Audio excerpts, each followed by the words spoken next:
I found myself demonstrating that the place that people thought was dead was in fact just sleeping.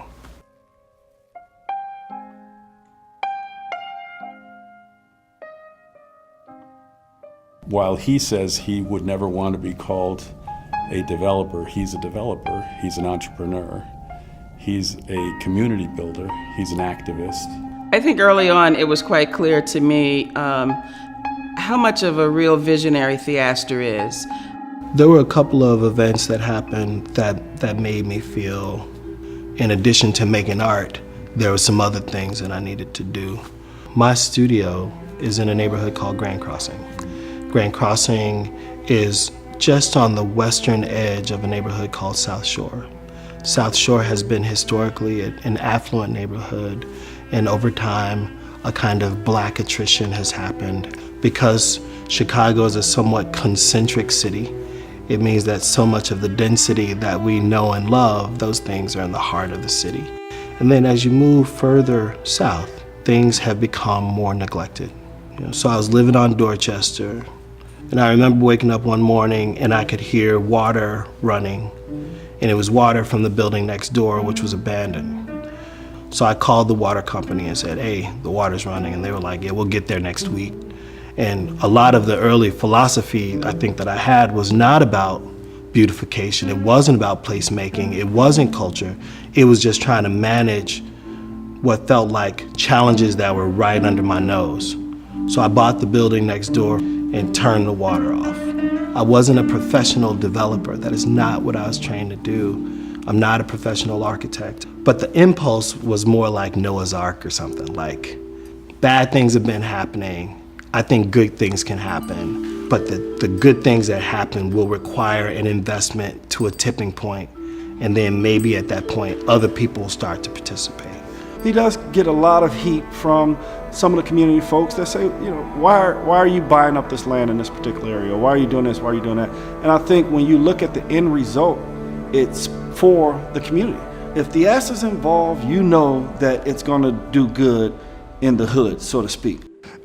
You can't help but be taken and delighted by Theaster's imagination and creativity that he brings into every room that he enters. It really helps on the inspiring side of the equation as we're looking at neighborhoods and communities that have been hard pressed for decades. And all of a sudden, here's somebody who walks in and brings imagination and energy to, we can think about this differently.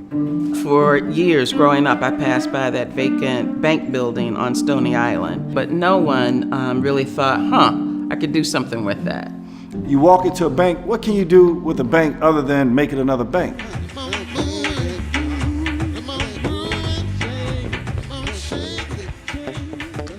So this space is, we call it the Johnson Publishing Archive. It's kind of the heart of the bank. When I didn't know what else would happen in the building, I knew that we needed something that could kind of function as the anchor, and this historic library has become this. I think that I have such a heart for the old things of our people that I wanted to try to create a space where those things could at least be cared for, contemplated, critiqued, activated, and that this wouldn't become a space that was just about looking at old things.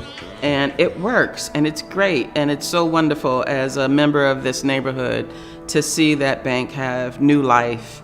Ultimately, what we found really compelling about Theaster Gates, it's his qualities as an artist. He makes distinctive artistic homes as he's re-inhabiting these buildings with different uses. I think for this award, it's different. First African American to receive it, youngest recipient to receive it. He's still not at the top of his game, and he's being honored by the Urban Land Institute. Knowing him the way that I know him, I think this is special for him. I think this award is going to inspire him. So I got this call, and I felt really affirmed that if this is a kind of slow work, farm to table development, where We mill our own trees, we make our own floorboards. We're training folk from the inside, and to train folk from the inside rather than hiring fully loaded carpenter professionals, it just takes more time, it takes more money. And so when I got this call from Michael, it just felt like people were watching the work and that it was worth the effort. And so I just feel fortunate that it means maybe a light is now shining on artists and creatives, and that artists would imagine that we have the right to participate in the future of our cities and how they look and how they feel. I am working with artists in St. Louis and St. Petersburg right now who are modeling themselves after him, and so his message is powerful enough that other people are listening to it and putting it to their own use. No one developer can do it alone. So the more variety that you have and diversity that you have and the kinds of development that you have, the richer the city.